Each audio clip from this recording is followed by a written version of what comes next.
হচ্ছে আমাদের এই স্বাধীন দেশে?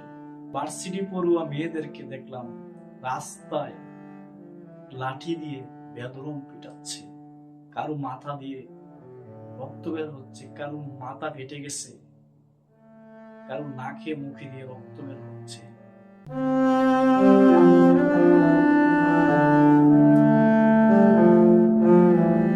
তারা কি চেয়েছে রাষ্ট্রের নিকট? তারা রাষ্ট্রের নিকট চেয়েছে তাদের অধিকার। সে অধিকারের দাবিতে তারা আন্দোলন করতেছিল।